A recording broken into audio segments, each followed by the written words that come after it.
Donc le thème auquel j'ai pensé pour ce soir, c'est normal, normal, paranormal. Normal, surnaturel, paranormal. Mais enfin surtout ce qui est normal Mais parce que le mot est utilisé en mathématiques. Donc à partir des mathématiques, voilà, qu'est-ce que c'est cette idée, cette notion de normalité peut... euh, comment elle peut apparaître en mathématiques et qu'est-ce que ça peut susciter comme réflexion en dehors des mathématiques. Donc la petite plaisanterie sur le DSM, finalement, c'était aussi une façon d'envisager ce type de questions. Et donc, en fait, je partirais d'un souvenir d'enfance par rapport au programme de mathématiques qui devait être un programme de quatrième ou de troisième, je ne sais plus exactement. Et donc, j'imagine que les manuels scolaires ont changé depuis. J'avoue que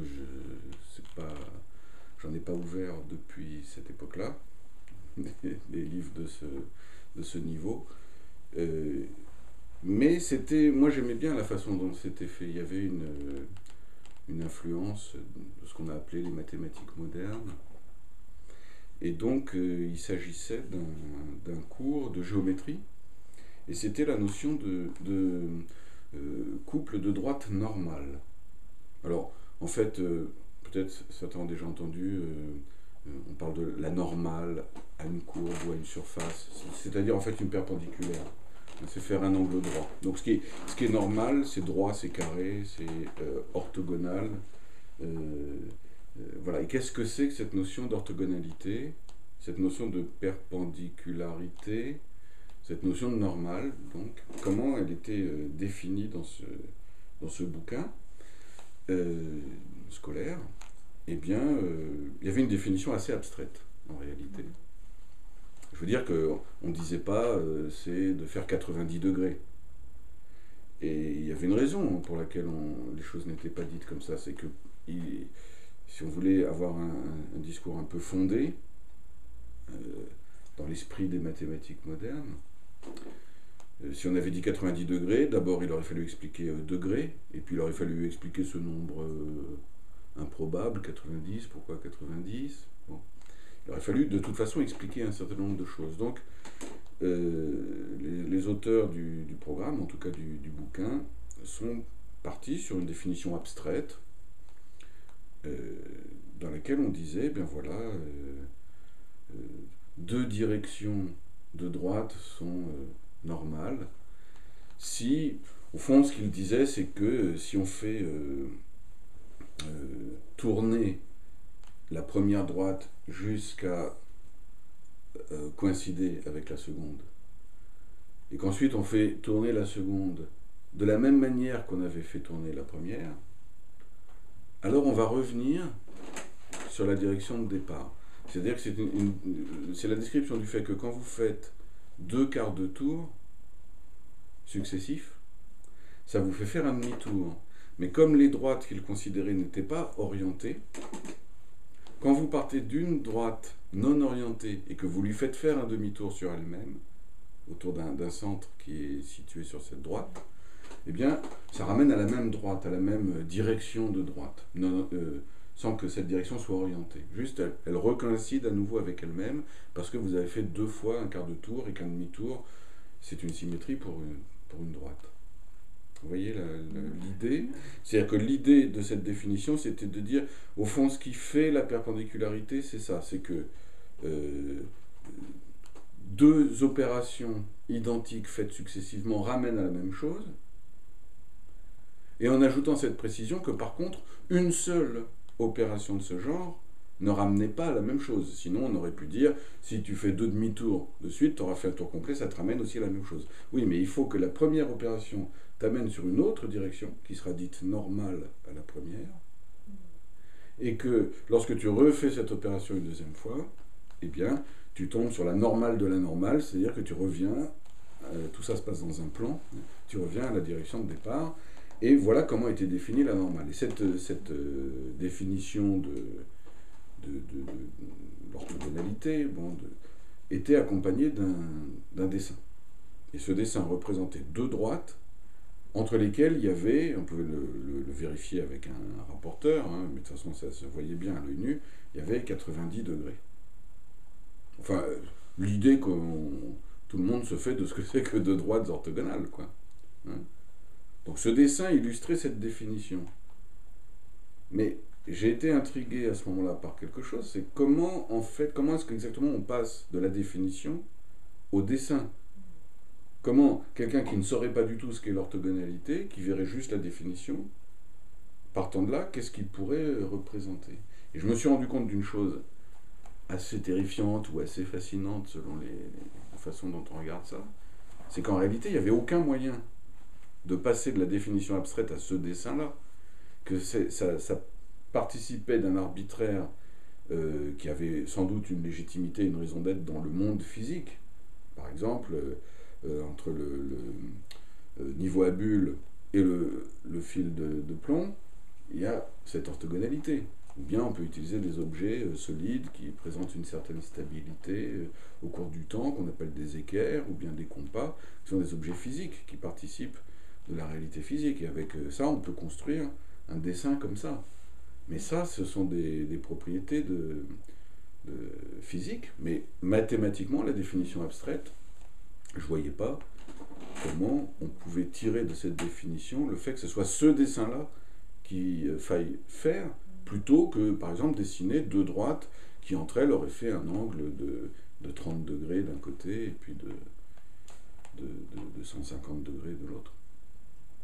Il n'y avait aucune raison. Et d'ailleurs, j'ai vu que je pouvais construire une multitude d'exemples qui correspondaient toutes, qui étaient différents les uns des autres physiquement. Par exemple, prendre des droites telles que je viens de les dire, et montrer que ça correspondait à la définition. On pouvait construire, techniquement ça s'appelle une involution, le fait de faire deux fois de suite la même opération et que ça reconduise à l'identité, on appelle ça une involution. Bon, et d'ailleurs, dans le même ouvrage ou dans un autre, un peu plus tard, il y avait une définition de l'orthogonalité en termes d'une notion qui s'appelait le produit scalaire, qui s'appelle toujours d'ailleurs le produit scalaire, qui est du reste une notion très importante. Et ce produit scalaire, permet de définir l'orthogonalité. L'intuition de ça, si vous voulez, c'est imaginer un chenal, il y a un bateau qui est tiré par une corde. La corde peut être attachée par exemple à des chevaux, ou bien c'est vous qui tirez un petit bateau s'il n'est pas trop massif. Si vous tirez en marchant de façon à peu près parallèle au canal, ça va tirer le bateau dans le sens où vous allez. Si par contre vous tirez, alors si vous tirez dans l'autre sens, ça va aller dans l'autre sens. Et si vous tirez en étant dans une direction orthogonale à la direction du canal, le bateau va juste pas avancer. Et le résultat de votre action sur le bateau, c'est justement une intuition de ce qu'est le produit scalaire. Le produit scalaire entre la direction et l'intensité que vous donnez en tirant sur la corde, et la direction et l'intensité, par exemple la vitesse suivie par le bateau. Et le produit scalaire de ces deux vecteurs, celui que vous définissez en tirant sur la corde et celui que définit le bateau en suivant son chemin, finalement c'est un nombre qui est nul quand vous tirez orthogonalement. Alors pour le coup c'est pas très normal si vous voulez le faire avancer, mais ça s'appelle quand même la direction normale, et puis qui est positif quand vous tirez dans une direction, puis qui est négatif quand vous tirez dans l'autre direction, ce qui fera reculer le bateau. Donc ce nombre, qu'il soit négatif, soit positif, soit nul, quand il est nul, ça correspond à l'orthogonalité, et on retrouve cette notion d'orthogonalité définie grâce au produit scalaire. Bon. Et qu'est-ce qu'un produit scalaire ? Là, c'est pas la peine de noter. Un produit scalaire, c'est une forme bilinéaire symétrique définie positive. Bon, c'est un objet technique. Très bien. Il est possible de définir une infinité d'entités mathématiques différentes répondant à cette définition. Et pour chacun de ces produits scalaires différents, il y aura une notion d'orthogonalité différente. Et donc, effectivement, là encore, on peut trouver qu'un angle de 30 degrés, en fait, s'interprète comme la direction normale, comme l'orthogonalité, mais pour ce produit scalaire-là. Donc, disons que la notion de normalité, le mot normal figurant dans le vocabulaire mathématique, c'était l'occasion d'une réflexion sur une certaine relativisation de la notion de normalité et aussi sur ce qu'il pouvait y avoir d'implicite, quasi idéologique, à représenter cette notion juste par un seul type de dessin en disant voilà, ça c'est normal et c'est pas autre chose.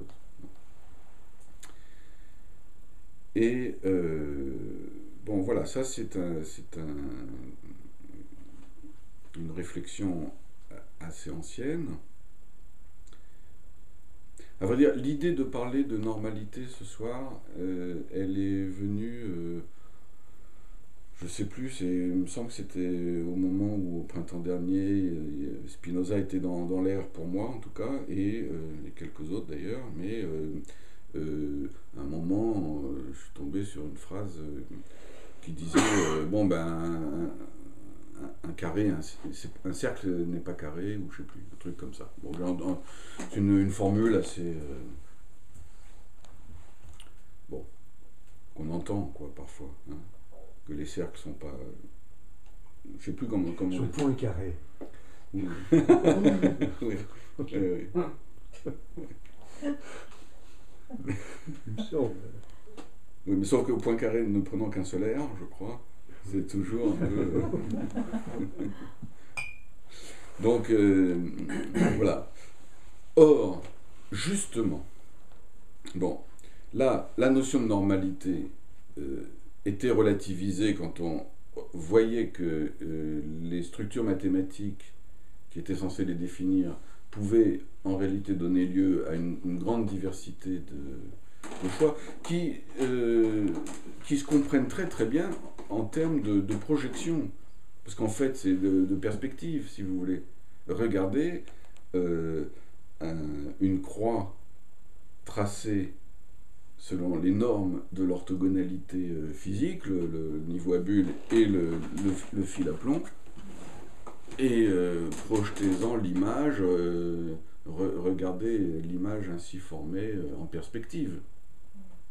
C'est clair dans votre œil que c'est orthogonal, même si, évidemment, si on mesure sur une photographie, on a un angle totalement différent. Donc c'est dans l'ordre des choses que ça ne puisse pas être réellement inscrit comme ça, qu'une certaine réalité physique ne puisse pas être définitivement inscrite, enfin, totalement inscrite dans une définition mathématique, qu'il puisse y avoir des changements de perspective voilà. Bon.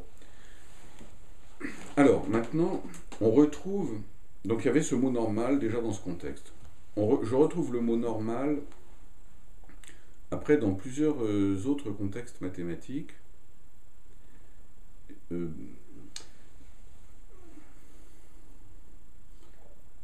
Et notamment, bon, en prépa, en deuxième année, après, il est question de convergence normale. Bon, à la limite, peu importe ce dont il s'agit exactement, c'est des choses techniques absolument passionnantes, c'est des séries de fonctions, donc on ajoute une infinité de fonctions, donc qui dépendent par exemple du temps, et puis de telle sorte que on puisse ajouter effectivement l'infinité de ces fonctions et obtenir un résultat, parce que par exemple les fonctions que l'on ajoute vont être de plus en plus petites, de sorte qu'à la limite ça converge vers ce qu'on appelle la somme de cette série. C'est des procédés absolument fondamentaux, j'ai envie de dire depuis Archimède, hein, et bon, D'ailleurs, je me demande tout à coup si j'ai déjà parlé de la formule de Taylor au cours de nos rencontres.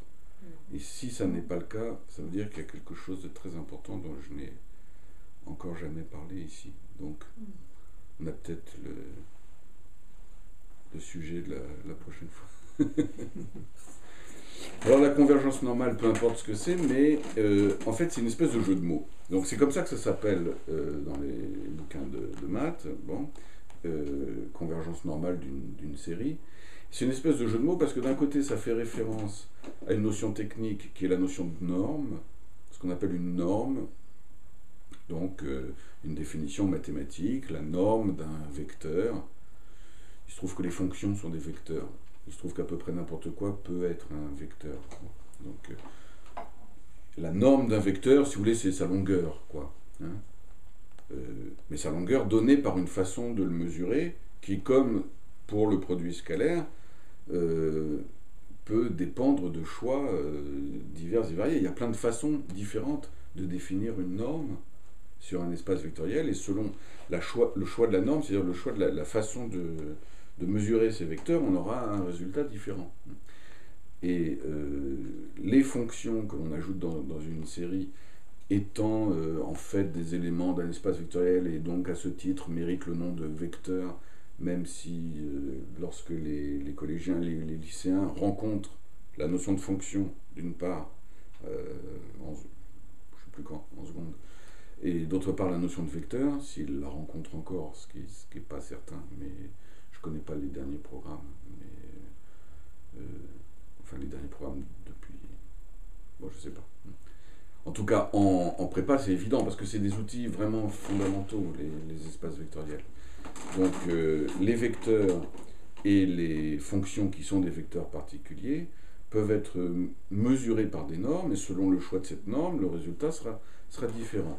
Un espace de vecteurs ou de fonctions donc muni d'une telle norme, c'est ce qu'on appelle un espace vectoriel normé. Il se trouve que la notion de convergence normale fait appel à une norme que l'on choisit et qui entre donc dans la définition de cette notion. Donc on peut dire que c'est une raison pour laquelle on appelle ce comportement-là de certains objets mathématiques, pourquoi on le qualifie de normal, parce que sa définition fait référence, s'appuie sur l'utilisation d'une norme au sens technique du terme dans ce contexte-là, c'est-à-dire d'un espace vectoriel normé, quoi. Une norme, c'est comme ça que s'appelle donc cette manière de mesurer la longueur des vecteurs. Donc voilà pourquoi on parle de convergence normale. Donc le mot normal ici n'a pas du tout le sens je sais pas moi, qui n'a pas un comportement extravagant ou qui, ça n'a pas a priori ce sens-là. Ça a juste un sens technique de se rapporter à une entité elle-même technique qui se trouve s'appeler une norme. Bon, pour des raisons qu'on peut comprendre, parce que mais c'est une norme plus au sens d'une mesure qu'au sens qu'il y aurait des choses qui rentrent ou qui ne rentrent pas dans une norme. Après, qu'est-ce qui rentre?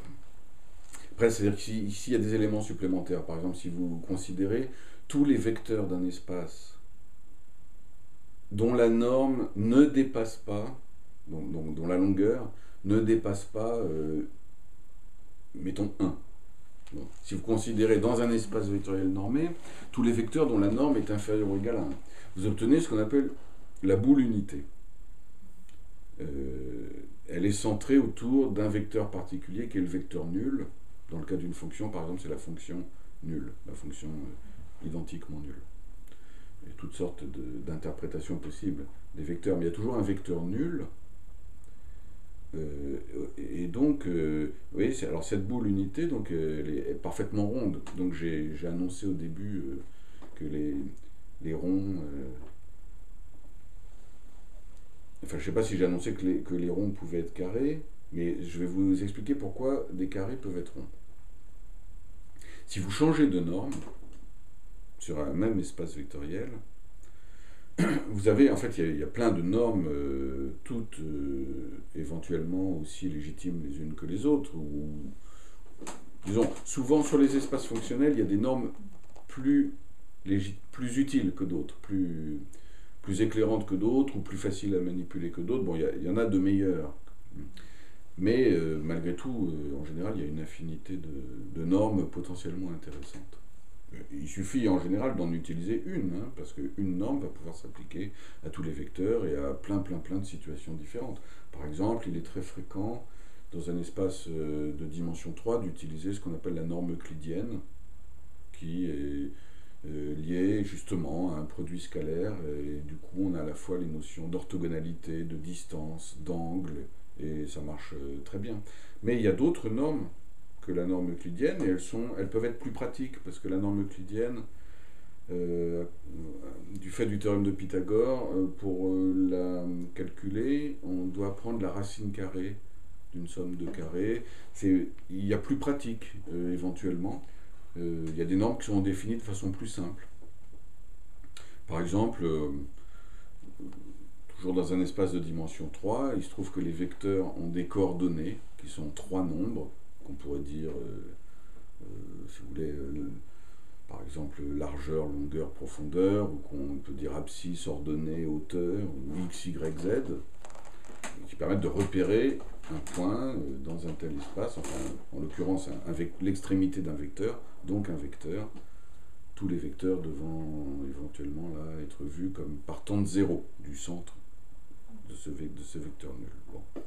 Et alors si vous décidez que la norme d'un tel vecteur sera non pas la racine carrée de la somme de x au carré, de y carré, de z carré, comme nous y invite Pythagore, et comme le fait donc cette norme euclidienne, mais si on prend simplement la somme de x, y et z, juste on prend la partie positive de chaque nombre, qu'on appelle la valeur absolue, avant de les ajouter pour que la longueur, parce que c'est la longueur, il faut que ça soit positif, mais donc on ajoute ces 3 valeurs absolues, bah c'est un peu plus simple, ou bien on prend la plus grande des 3.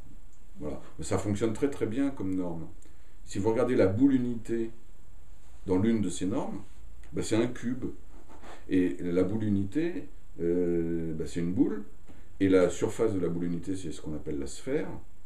Par exemple, en dimension 2, c'est ce qu'on appelle un cercle. Si on se replace en dimension 2, non plus x, y, z, mais simplement x et y, si vous utilisez une de ces normes que j'ai évoquées, plutôt que la norme euclidienne en dimension 2, le cercle est un carré, mais il s'appelle un cercle.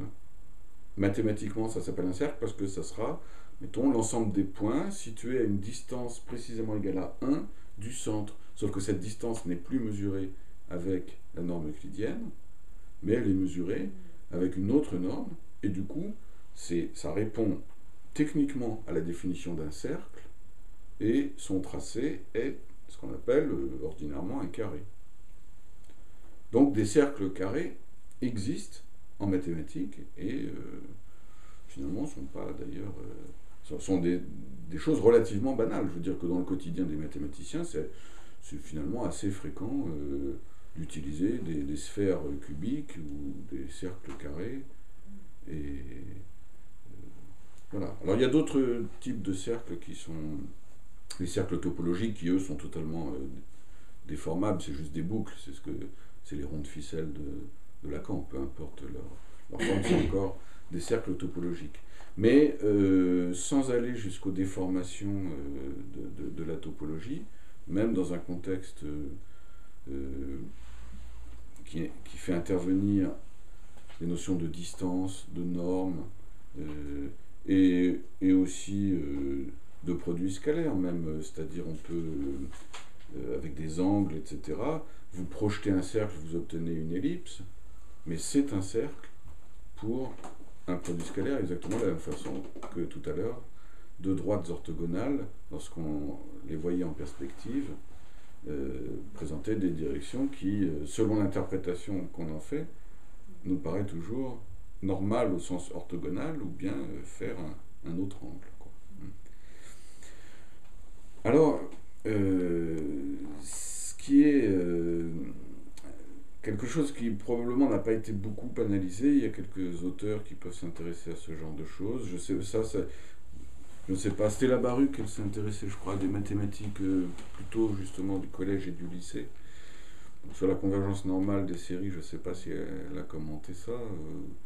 Mais à l'évidence, quand on parle de convergence normale, on fait référence simultanément à cette définition technique, donc en référence à une norme au sens technique du terme, de la notion de convergence normale, et puis simultanément, quelque part, on a à l'esprit que c'est bien comme ça qu'il faut que ça converge. Et que c'est pour ça aussi qu'on l'appelle convergence normale, parce qu'il faut dire les choses telles qu'elles sont. Quand une série converge normalement, eh bien, finalement, son comportement, elle va avoir un comportement normal, elle ne va pas donner lieu aux choses bizarroïdes que j'ai pu évoquer il y a quelque temps ici, à savoir que si on change l'ordre dans lequel on ajoute ces fonctions, je l'avais expliqué sur des nombres, vous prenez des nombres positifs, négatifs, vous les ajoutez, mais selon l'ordre, une infinité de nombres, mais selon l'ordre dans lequel vous les ajoutez, vous allez obtenir un résultat différent. Donc, c'est vraiment un effet de l'infini, mais autant cet effet de l'infini amuse le poète mathématicien, autant le mathématicien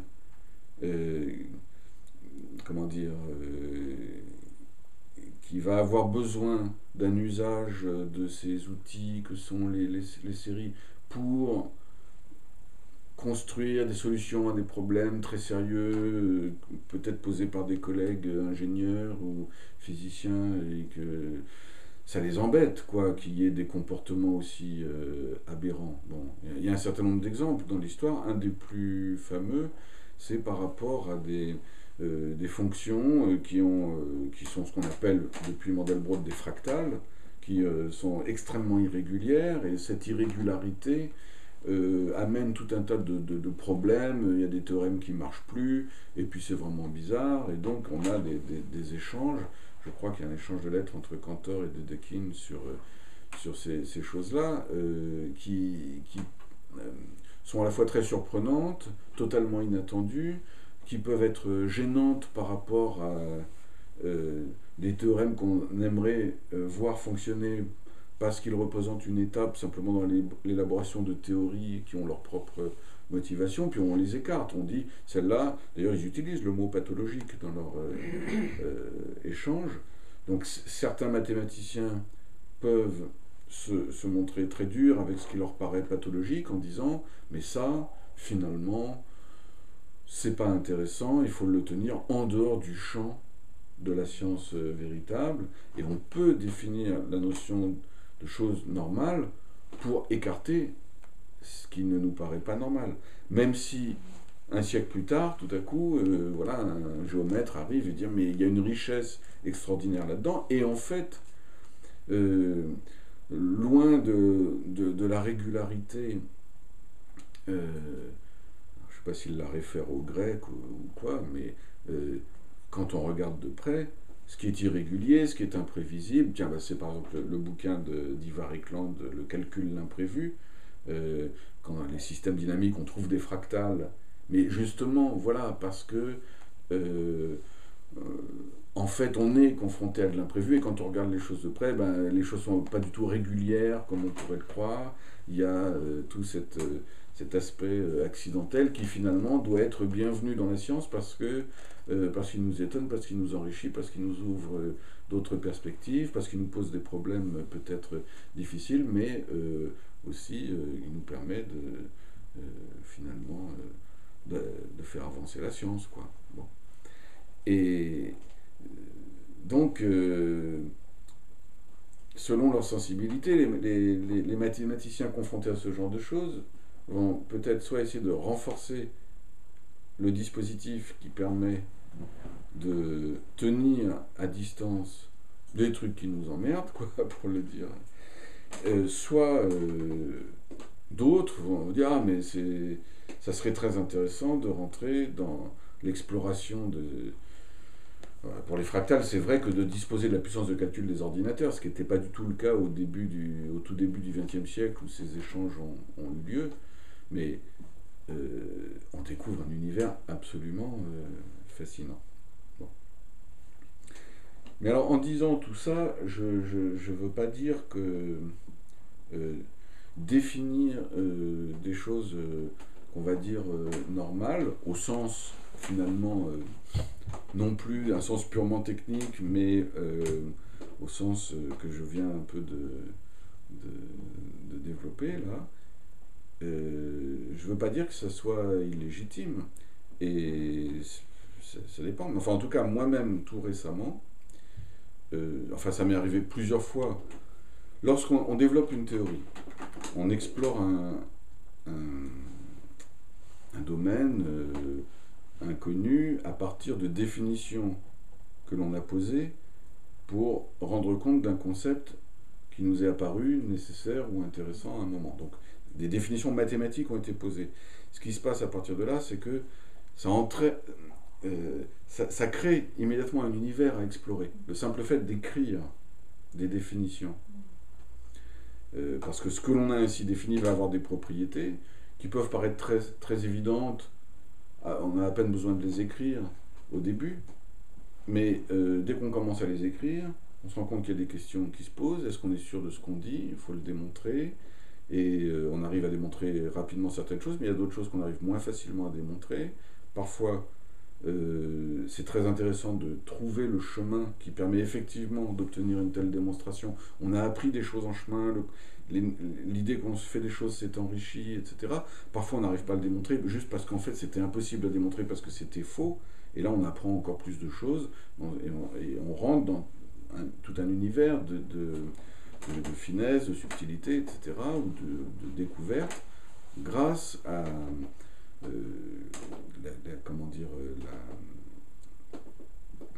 la puissance du formalisme écrit et de ce que ça implique de devoir respecter des règles de logique, de cohérence, etc., par rapport à ces concepts qui sont évidemment cadrés d'une façon auquel le philosophe ne peut pas accéder en général. C'est vraiment l'écriture mathématique, ce côté scientifique qui permet de dire on sait exactement de quoi on parle. Même si Russell dit que les mathématiques sont précisément le domaine où on ne sait jamais de quoi on parle, mais Et on ne sait pas ce qui est vrai. Et on ne sait pas oui, mais bon, au-delà il y a peut-être un côté provoque, un peu. Mais je pense qu'il fait référence à l'idée que les mathématiques existent par elles-mêmes, indépendamment d'une interprétation sémantique, et qu'il y a déjà une réalité en quelque sorte purement syntaxique.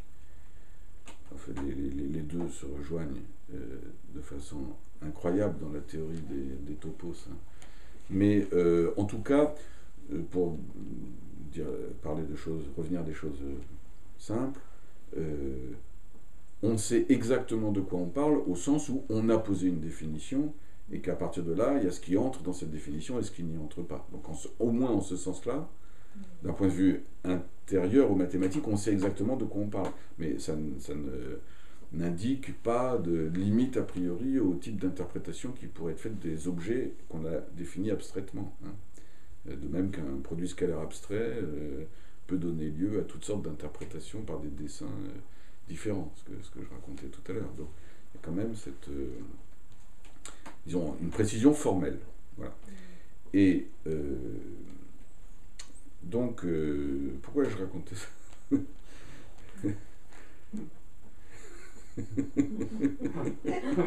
Elle revient au normal.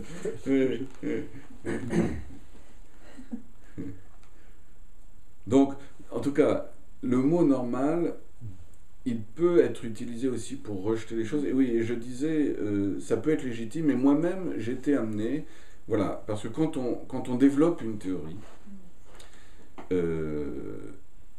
on a des idées en tête et on ne sait pas exactement à l'avance ce qui va se passer. Même souvent, on ne sait pas du tout. Enfin, en tout cas, moi, souvent le sentiment de pas du tout savoir ce qui va se passer. Parfois, on peut être très, très, très, très surpris. Bon.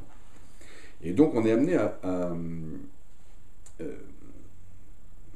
certain nombre de questions qui se posent. Il s'agit d'y répondre. Et pour avancer, il faut poser de nouvelles définitions. Et encore d'autres définitions, etc. Pratiquement tous les textes que j'ai écrits ces dernières années comportent plus de définitions que de théorèmes. J'ai lu un jour un mathématicien qui disait être mathématicien, c'est démontrer des théorèmes. Moi, mon activité de mathématicien, elle consiste surtout à poser des définitions. Alors, donc, je crois qu'il y a plusieurs conceptions possibles, mais je trouve excellent de démontrer des théorèmes, ça m'arrive de temps en temps d'en démontrer un. Mais poser de nouvelles définitions. Et quand vous posez une définition, il y a une question très importante qui surgit, c'est quel nom je vais donner aux choses. Comment je vais appeler cette chose-là que... Là, il y a une idée, à l'évidence, il y a un truc que je dois préciser et je dois distinguer donc certains types d'objets d'autres types d'objets et c'est très fréquent que l'une des premières idées qui me vient en essayant de nommer un certain type de situation soit par exemple le mot normal. Mais je résiste à ça parce que le mot est déjà utilisé dans différents contextes, en mathématiques, et puis est-ce que c'est vraiment ça l'idée mais à l'évidence, il y a... alors, je vais donner un exemple. Donc cet été, j'ai introduit le mot normal à un moment de l'élaboration en cours. Donc il s'agit d'une théorie générale de l'interaction que j'élabore depuis plusieurs années, mais là je suis arrivé à quelque chose de stable. Et concernant exactement ce que j'appelle une interaction, j'ai été amené à définir ce que j'appelle les interactions normales, que j'oppose aux interactions paranormales, c'est-à-dire que surnaturelles ou paranormales. C'est-à-dire que j'appelle paranormale une interaction qui n'est pas normale. Alors, je vais vous expliquer ce que j'appelle une interaction normale. Mais je dois préciser, en fait, au moment où j'introduis ce vocabulaire, je fais un commentaire un peu épistémologique dans le texte, et finalement, je recommande de favoriser les interactions normales, mais je n'exclus pas les interactions paranormales. En fait, la consigne que je donnerais, ça serait de n'utiliser les interactions paranormales que vraiment quand on ne peut pas faire autrement. Mais sinon, je privilégie vraiment les interactions normales. Alors, de quoi s'agit-il ? Cette théorie générale de l'interaction, c'est un travail de modélisation mathématique, c'est-à-dire c'est proposer une théorie mathématique qui donne un langage, qui donne une manière de décrire et de définir des systèmes en interaction. Donc il s'agit de modéliser l'idée d'interaction. Sauf que cette modélisation s'appuyant sur des notions mathématiques très générales, je crois que je l'ai déjà évoqué ici au cours d'une séance précédente, il s'agit donc d'une théorie qui répond aussi à des demandes de collègues ingénieurs, de modéliser l'interaction entre des systèmes. Bon, alors typiquement, il y a des systèmes multiphysiques qui sont, quand on conçoit une voiture, un véhicule, dans lesquels il y a à la fois des aspects mécaniques, thermiques, électromagnétiques, mais il y a aussi, donc ils sont des systèmes qui fonctionnent de façon continue avec des équations, ce qu'on appelle des équations différentielles ou des équations dérivées partielles, mais dans lesquelles les phénomènes se déroulent de façon continue, au cours d'un temps continu. Mais dans ces systèmes, il y a aussi de l'électronique, c'est-à-dire de l'informatique, qui fonctionne en temps discret, c'est-à-dire avec une horloge qui fait tac, tac, tac, tac, tac. Et on a donc des interactions entre des systèmes discrets et des systèmes continus. Et comment l'élaboration à laquelle je me suis consacré ces derniers temps d'une théorie générale de l'interaction est partie essentiellement de cette question. Comment modéliser l'interaction entre des phénomènes continus et discrets? Mais pour pouvoir intégrer ces deux sortes de choses, le continu et le discret, il m'a semblé très naturel, surtout que j'évolue un peu dans le milieu des catégoriciens, donc de faire appel à la théorie des catégories. Et en fait, le continu et le discret, je crois que je l'ai déjà évoqué ici, apparaissent à la lumière de certains concepts, certaines notions mathématiques liées à la théorie des catégories, comme des cas très particuliers de choses beaucoup plus générales possibles, qui incluent du temps circulaire, qui incluent ce que j'appelle du temps arborescent, qui incluent du temps multidimensionnel, etc. Hein, j'ai déjà évoqué ça ici. Bon. Donc, j'élabore... comment dire? Vous avez ces entités, ces êtres auxquels on peut penser comme des êtres humains, des animaux, des situations extrêmement diverses, des particules, des organes, des planètes, ce que vous voulez. Mais c'est vrai que moi j'y pense souvent comme des êtres humains finalement, mais qui sont en interaction. Bon, et par où passe l'interaction entre ces êtres? Et donc, ce que j'ai élaboré, c'est une idée qui est assez compréhensible au bout du compte, même s'il m'a fallu pas mal de temps pour arriver précisément à poser ce que je voulais, c'est que c'est le comportement des uns et des autres. J'appelle comportement tout ce qui émane d'un être, d'une personne, par exemple, ce qu'elle dit, la façon dont elle se déplace, etc. Donc j'inclus la parole, par exemple, dans le comportement. C'est simplement ce qui se passe pour elle ou avec elle et qui est perceptible par d'autres. Donc, ces comportements que dans la théorie j'appelle en fait réalisation, mais qu'on pourrait appeler trajectoire, c'est la trajectoire de chacun. Ça pourrait être... en fait, au début, j'ai appelé ça solution, parce que c'est en référence aux solutions des équations différentielles qui régissent le comportement des systèmes. Mais donc les mots solution, trajectoire, réalisation sont synonymes dans la théorie. Et là, j'ai rajouté comportement. Bon, donc, c'est ce que réalise chacun des êtres en interaction qui va être à l'origine de cette influence mutuelle. Et ça doit être perçu. Et cette perception, elle donne un caractère paramétrique aux êtres en interaction. C'est-à-dire que, paramétrique, ça veut dire que ce que je perçois des autres et du monde m'influence et m'oblige à suivre une trajectoire différente que celle que j'aurais pu avoir si cette perception que j'ai des réalisations des êtres avec lesquels je suis en interaction avait été différente. C'est-à-dire que, par exemple, imaginons...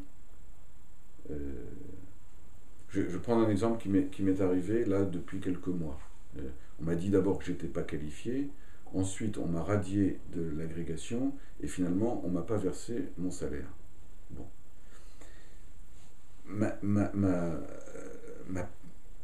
Comment dire, mon attitude dans un certain nombre de situations, mes pensées, mes paroles, tout ça aurait été totalement différente si tout ça ne s'était pas produit. C'est-à-dire si des choses émanant d'autres... J'ajoute que je me sens beaucoup mieux après ces trois choses-là que finalement si si elle n'avait pas eu lieu du tout, parce que j'étais radié de l'agrégation, parce que j'ai été intégré dans le corps des maîtres de conférences, et puis on m'a dit que j'étais pas qualifié, mais en fait je l'étais, et on m'a pas versé mon salaire, mais on s'est confondu d'excuses et on me promet de me faire un acompte dans les jours qui viennent. Bon. Donc, en fait, tout va bien. Si tu as besoin d'un coup de main. Voilà, tout va très bien. Mais donc, nous sommes en permanence influencés par les paroles, les actes, tout ce qui émane de tous les êtres avec lesquels nous sommes en interaction, avec nous-mêmes y compris, avec ce qui est le comportement ou la trajectoire de nos organes, de tout ce avec quoi on est en interaction, que ce soit les autres, que ce soit nous-mêmes, que ce soit des choses qu'on considère comme des parties de nous-mêmes, ou comme l'univers entier, ou Dieu, ou ce que vous voulez. Bon. Et donc, l'interaction dans cette théorie entre dans ce qui constitue vraiment le liant dans ce que j'appelle une famille interactive, c'est-à-dire une famille finie ou infinie de dynamique, donc en interaction. Cette interaction, elle est pensée dans la théorie comme devant normalement passer par un canal qui est prévu pour, qui est que ce qu'expriment les uns et les autres est perçu par les uns et les autres. Bon. Et que cette perception est une forme de contrainte, mais qui, soit dit en passant,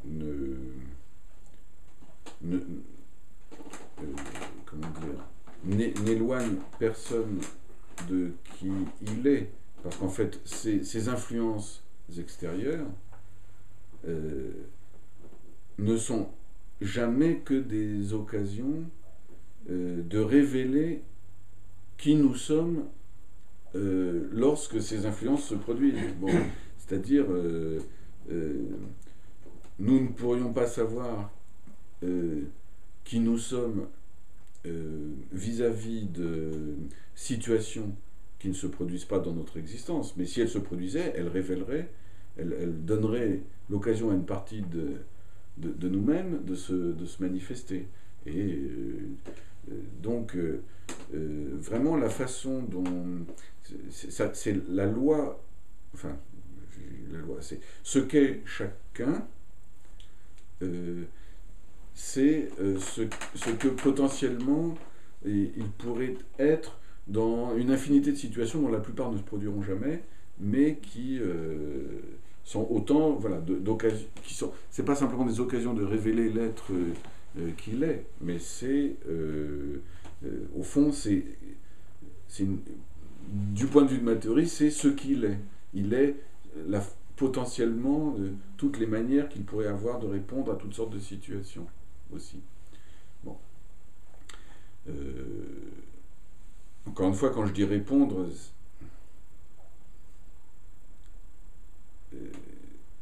après, les réponses ne sont pas forcément perceptibles, elles ne sont pas forcément visibles, elles peuvent être des événements infimes dans la vie intérieure aussi. Bon. Alors, c'est ça le chemin normal de l'interaction dans cette théorie, c'est que les réalisations des uns et des autres vont conduire à donner certaines valeurs possibles à ce que j'appelle les paramètres dont dépend la trajectoire des uns et des autres. Donc, réalisation, paramètre. Je suis désolé pour le mot paramètre qui est un peu comme ça, qui est pas très, comment dire, très évocateur en lui-même, qui est un terme assez technique. Jusqu'à présent, j'en ai pas trouvé vraiment d'autres, mais peut-être on pourrait dire des conditions. Enfin, voilà. Les réalisations des uns et des autres, l'influence se fait via cette relation entre les réalisations des uns et des autres et les conditions que connaissent les uns et les autres. Ce sont les réalisations des uns et des autres, y compris de soi-même d'ailleurs, qui fixent, alors le mot est un peu trop fort, détermine, le mot est trop fort, mais disons qu'il y a une relation. Influe. Les réalisations des uns et des autres influencent les conditions que connaissent les uns et les autres. Et c'est dans ces conditions que se produisent les réalisations en question. Ça, c'est le chemin normal. Mais au début, je n'ai pas pensé qu'il puisse y en avoir d'autres dans le cadre de la définition que j'avais posée. Simplement, à un moment, je me suis rendu compte que il y a aussi des relations qui répondaient parfaitement à la définition que j'avais donnée des relations interactives, et dans lesquelles les réalisations des uns et des autres se trouvent mises en corrélation de manière directe, sans passer par les conditions que connaissent les uns et les autres, mais exactement comme si on court-circuitait le chemin de la perception. Par exemple, quelqu'un parle, quelqu'un écoute, quelqu'un entend, et voilà. Mais comme s'il y avait de manière directe, on pourrait dire instantanée, enfin c'est un peu des images, hein, mais sans passer par la perception, une corrélation, par exemple, j'avais mentionné ça pour donner un passage inattendu d'un monde qu'on aurait pu croire déterministe à un monde qui en fait ne l'était pas, l'exemple de deux clowns qui feraient exactement la même chose en même temps. Mais en fait, pour faire exactement la même chose en même temps, on pourrait se demander... alors c'est pas obligatoire, l'interaction elle n'est pas forcément... non normale, j'appelle ça paranormal, dans ce contexte-là, celui d'une interaction directe qui ne passe pas par la perception. Donc en fait, les deux clowns, là, leur interaction, elle n'est pas nécessairement paranormale, elle peut éventuellement passer par des paramètres. Mais disons que c'est quand même un peu ce genre de situation auquel on peut penser pour expliquer ce que j'appelle, dans le contexte de cette théorie mathématique, paranormal. C'est tout ce qui n'est pas normal, je l'appelle paranormal. J'avais aucune raison de dire anormal, étant donné que, d'abord, j'aime pas trop le mot anormal. Ensuite, il y a quelque chose d'assez curieux dans cette idée d'une corrélation directe entre les réalisations des uns et des autres qui ne passerait pas par le canal prévu pour la transmission, qui est vraiment celui de la perception, etc. Bon. Et donc, c'est-à-dire que très concrètement, quand je veux modéliser une interaction entre plusieurs êtres, je me rends compte que j'ai plein de possibilités de le faire, et au fond, qui vont revenir un peu au même, mais j'en ai trop, en réalité, en général, si je m'autorise à faire appel à des interactions que j'appelle paranormales. C'est pas dans l'esprit de la théorie. D'un autre côté, il peut y avoir certains types d'interactions intéressantes qui s'avèrent ne pas pouvoir être modélisées par des interactions normales, et dans ce cas-là, très bien, faisons appel à ce que j'appelle ces interactions paranormales. Pourquoi pas ? Comme par exemple, de demander que toutes les trajectoires soient bien lisses, voilà, que tout se passe toujours bien, sans à-coups. Ça, c'est une demande un peu surnaturelle, mais pourquoi pas ? C'est-à-dire, par exemple, le mathématicien, qui est le dieu de son univers, fait ça souvent. Il dit, bon, tiens, on va faire appel, on va supposer que tous les comportements sont bien lisses et tout ça. Et c'est très légitime de faire ça. Mais c'est... dans une interaction, on ne peut pas exiger vraiment ça des autres, quoi, en fait. Voilà. Bon, ben, je vais m'arrêter là.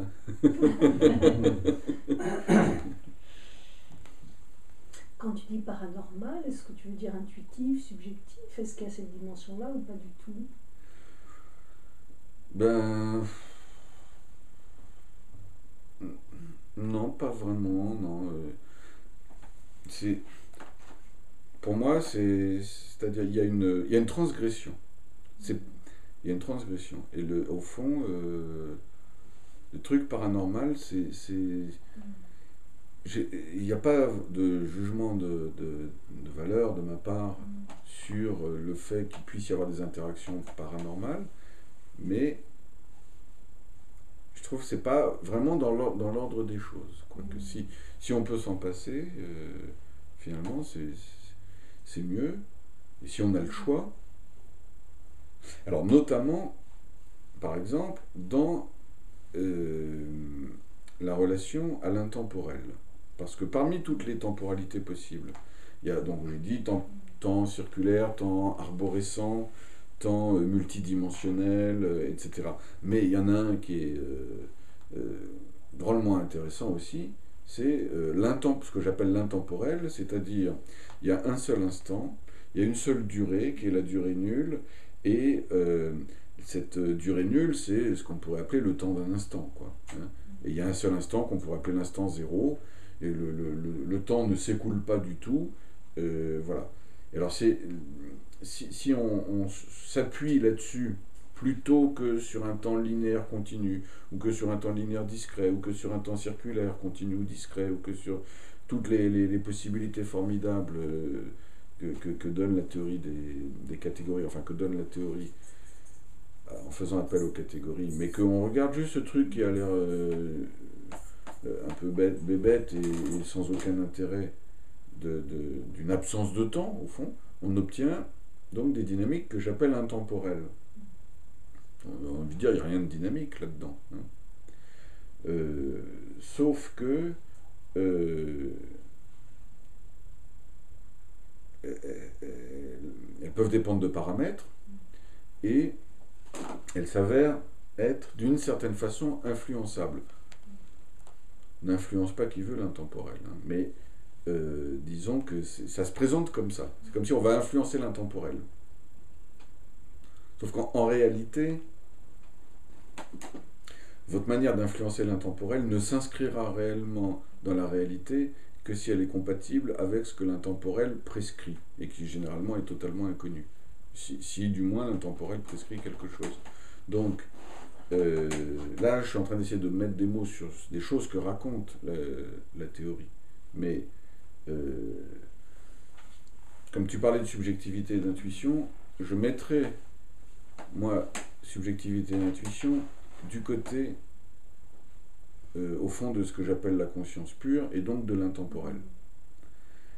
Et quel type de relation on peut avoir avec l'intemporel, c'est-à-dire quel type de relation, une dynamique, par exemple dans un temps ordinaire tel que celui qu'on le conçoit extérieurement pour nos rendez-vous, etc. Et l'intemporel, plutôt des interactions normales, quoi. Alors là, l'intemporel, je dis la conscience, la subjectivité, c'est Dieu aussi, hein. Et donc... Et la synchronicité de Jung, ou même si je fais hurler des psychanalystes. La synchronicité, non, alors justement, la synchronicité, a priori, elle est exactement du côté du paranormal. Oui, c'est ça. Mais, faut voir, je disais tout à l'heure les deux clowns qui font exactement la même chose en même temps. On peut aussi penser à l'intrication quantique, à des choses comme ça. Bien sûr.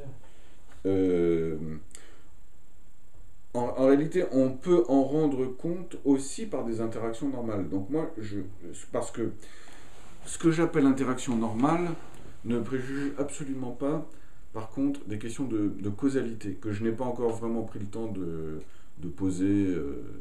Je n'ai pas vraiment développé cet aspect de causalité. C'est-à-dire que les interactions que je considère ne sont pas nécessairement causales, a priori. Et en fait, là, il y a plein de nuances, il y a plein de subtilités extraordinaires, par exemple. Ce que j'exprime en disant que l'avenir dépend beaucoup du futur, ça correspond au fait que l'interaction entre ces êtres,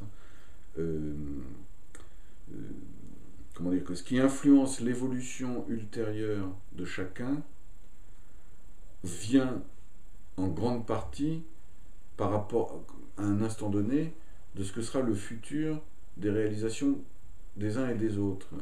Donc l'avenir de chacun dépend en grande partie du futur de tous. Et donc il y a des choses assez fines concernant la causalité. Ça, là, ce que je vous indique là, c'est une faille dans la perception déterministe classique de la causalité, en réalité. Il y a des failles comme ça qui sont généralement qui ne sont pas vues. Mais donc il y a des choses assez fines, mais même dans le cas de la synchronicité, on peut concevoir des interactions normales, c'est celle qu'à mon sens, il faut privilégier. Et de même que concernant la relation à Dieu, c'est-à-dire peut-être à presque rien, ou à peut-être la conscience d'ailleurs, ou peut-être l'intuition, ou donc je prescris aussi plutôt des relations normales, quoi, autant que possible. Alors, en fait, quand tu posais la définition des interactions paranormales, Ouais. Les réalisations des uns et des autres interagissent en court-circuitant la perception, des formations cliniques ou pas. Je pensais à des situations d'abus. Ah oui. Voilà. Oui. Et moi, ça a résonné très fort sur. Et d'autant plus que quand Aspasie te pose la question de la subjectivité de l'intuition, tu réponds transgression. Ça a fait double écho. Ah ben oui. Parce que moi, ça fait écho. Cette phrase m'a immédiatement fait penser à des situations alors très clairement, d'abus sexuels, d'inceste, voilà.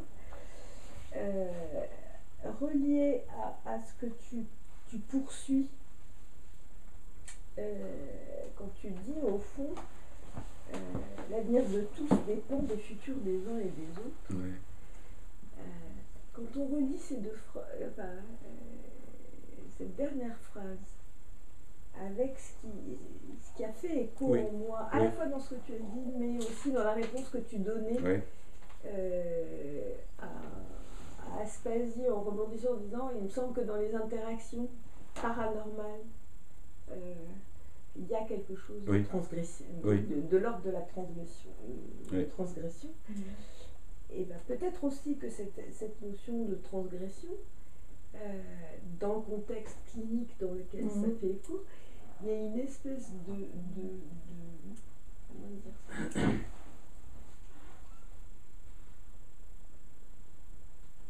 sorte de négation de la temporalité. Il y a une sorte de négation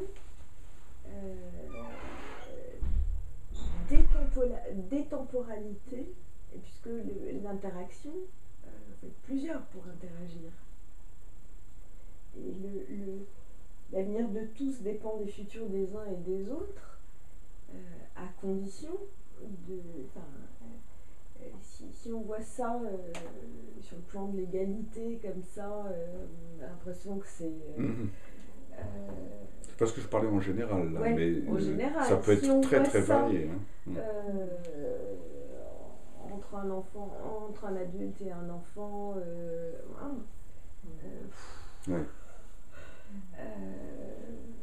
Enfin, voilà le type de résonance. Je sais pas si tout à fait. Si ça s'entend en clinique, en tout cas, moi, ça résonne. Mais est-ce qu'il n'y a pas. Quelle serait, vis-à-vis de cette idée de transgression, comment dire, il me semble qu'il y a une réflexion philosophique et qui peut faire référence à la psychanalyse et qui conduit à une espèce de position intellectuelle générale très ambivalente vis-à-vis de l'idée de transgression. La transgression étant à la fois, là tu parles de choses qui sont dramatiques pour des êtres, notamment des enfants qui peuvent être, je sais pas, détruits ou en tout cas... mais c'est d'ailleurs, la transgression, c'est bien ou c'est mal, quoi. Et, Oui, mais je pense. Enfin, la transgression, c'est un rapport à la loi. Enfin, à la loi. Pas, ouais, La loi symbolique du la langage. loi symbolique. Mm. Et donc, la loi de l'inceste, la loi. Voilà. oui, Donc, c'était par rapport. C'est pas un jugement moral. oui, oui. C'est une résonance par rapport à la définition de l'interaction. Ouais. En liaison avec le court-circuitage Ouais. de la perception et ce que tu perçois toi de transgression. Enfin, Ouais. c'est toi qui as dit le mot Oui, oui, oui. transgression. Ouais. Et moi, je l'avais entendu avant que. Ouais, c'est étonnant. Ouais. Voilà. C'est ça ce que ça. Donc, c'est pas du point de vue moral. Ouais. C'est moi là où j'ai pas de point de vue moral, s'agissant d'êtres en plus vraiment abstraits, etc. C'est que j'imagine qu'il peut y avoir des transgressions utiles finalement. Tout à fait. Oui. Et donc c'est pour ça que je n'exclus pas. Je ne dis pas que les interactions non normales, par exemple, le mathématicien peut faire ça. Il peut dire, au lieu de définir des interactions, et parmi les interactions, de repérer des interactions normales et d'autres qui ne le sont pas, on pourrait inclure la notion de normalité dans la définition même de l'interaction, de façon à ce que par définition, toute interaction soit normale, et les autres étant purement et simplement laissées en dehors du champ du concept ainsi défini. Moi, je n'ai pas souhaité faire ça. Je laisse dans la théorie la possibilité de ces transgressions, disons, avec l'idée qu'il y a des cas dans lesquels ces transgressions peuvent être la seule solution pour que quelque chose fonctionne. Mais lorsqu'on peut faire autrement, je parle pour rendre compte du comportement d'une famille interactive, hein, pour la concevoir ou pour l'élaborer, par exemple un problème d'ingénieur, concevoir un système, donc pour le construire avec les outils mathématiques, moi je recommande finalement d'éviter autant que possible la transgression en question. Mais bon, c'est-à-dire que j'ai conçu un système pour que, en principe, il fonctionne d'une certaine manière. Et donc je le marque avec ce concept de normalité, mais je me rends compte qu'il peut y avoir des situations légitimes aussi pour utiliser le système de façon différente de ce que j'avais pensé initialement, parce que après tout c'est possible et qu'il y a des cas où on ne peut pas faire autrement. Bon. Est-ce que c'est de l'ordre de la création, du coup? Oui, complètement. La sublimation. Ça pourrait. Attends, non, c'est-à-dire, lorsqu'on peut faire autrement, c'est le chercher à réaliser une interaction en respectant les règles d'une interaction normale, quoi. Où, par exemple, on s'adresse à quelqu'un d'autre en formulant sa pensée, mais pas en à vrai dire, il y a tellement le champ de la normalité est tellement immense là dans ce que je suis en train de dire que j'ai même du mal à trouver des contre-exemples vraiment. Mais disons, là où il doit y avoir une création, c'est pour trouver la façon normale. Oui, ça tu l'inclus dans la normalité. Ouais. Bon, mais maintenant, il peut y avoir vraiment des cas où simplement on veut rajouter une façon de faire. On veut comment dire, mettre de l'extérieur les êtres sur les rails de quelque chose. Bon, je ne sais pas, c'est un peu difficile. Mais je reste quand même sur la deuxième définition là, sur le paranormal, en court-circuitant ou sans que ça passe par. Oui. Ça contient, dans l'essence même de la définition, la référence à quelque chose de présent ou d'absent. On est d'accord. Donc même dans la définition du paranormal, hein,